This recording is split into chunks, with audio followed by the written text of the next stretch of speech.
welcoming you back to the desk of Caddicarus. Join us as we partake into a new installment of Current Quickies. Hello my duckies, and this time we're going to be having a look at inFAMOUS Second Son. This game is really damn good. I was a big fan of the first inFAMOUS game on PS3 purely because it combined a badass and gritty idea with the typical sucker punch charm and gameplay feel that made the Sly Cooper trilogy brilliant to play. Now, when I didn't really think that inFAMOUS 2 did much too different for a sequel, when I heard a third game was being saved for the next-gen PlayStation 4 exclusively, I was really excited. And then when I looked at all the gameplay demos and such like that, I got it on release day, no question. But the question is, how was it then? Well...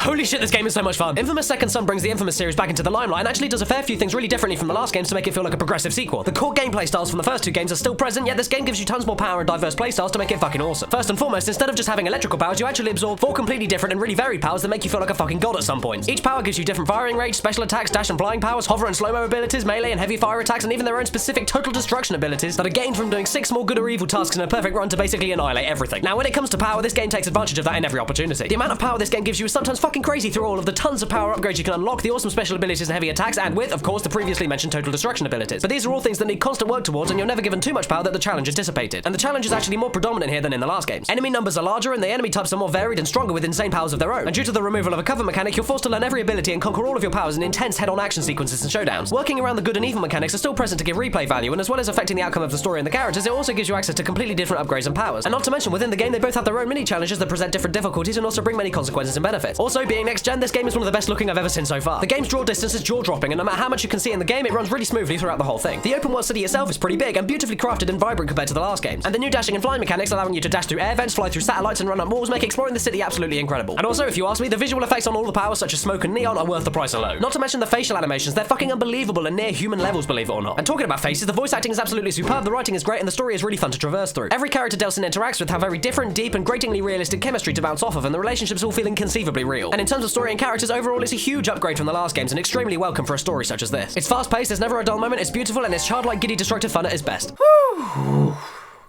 just speaking far too quickly. Now, despite all that stuff, there are 1 or 2 things I thought really needed looking at with this game.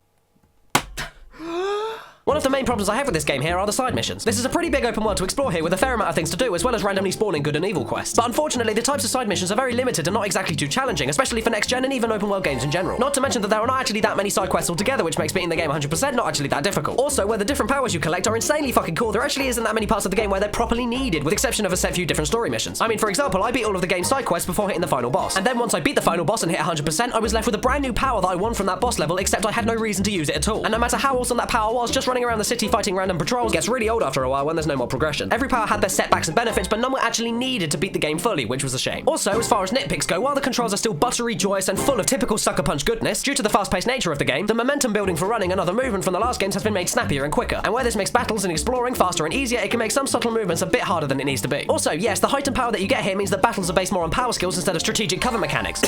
But still, being able to cover would have been a small yet welcome thing that they could have kept into the formula to make some battles and the self-healing a little more manageable. Also, as far as the gameplay is concerned as a whole, there isn't anything too different from the last games for an entire generation jump. And a little bit more meat on the bones making this game a little bit bigger would have made this fucking legendary. Would I say this is better than inFAMOUS 1? Well, I think I can say that for everything that this game improves upon on the original formula with story and gameplay, it also takes 1 or 2 great things away from the gameplay department, making it, in my opinion, just as good. So a 9 out of 10 for sure. However, that's just judging it alongside the first game. But as a higher priced next-gen game in itself, it needed to just do a little bit more and stretch out a tiny bit longer to truly stand out against the current gen open world games such as Arkham City or even the GTA games. Keeping in the few things I mentioned earlier and fixing the flaws would have made this game something really special, but as it stands, it's still fucking awesome and definitely worth a purchase, as it's one of the most fun next-gen games out there so far. It may not be perfect, but fucking hell, it's damn great to play, and if you have a PS4, get it now.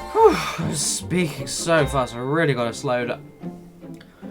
This game gets an 8 out of fucking 10. Hello everybody, and thanks very much for watching my very quick, fast-talking rundown of Infamous Second Son. If you enjoyed this video, then please don't forget to hit that little like button because it helps me and all of your favorite content creators out a ton. And if you want to see more of the shit that I do, follow me on Facebook, Twitter, Twitch, and don't forget to subscribe. Links in the description. Also, to you beautiful people, do you want to know what games I picked up recently? Which games are on my shelves right now? Which equipment I use? And what games I'm currently playing? Well then head on over into the description to gamesgrabber.com, a new gaming social site that allows you to see exactly what I'm buying related to gaming and video making, as well as direct links to get the things yourself. Trust me, you will not regret it. And if it's your birthday today watching this video, happy freaking birthday to you, and please remember to stay beautiful.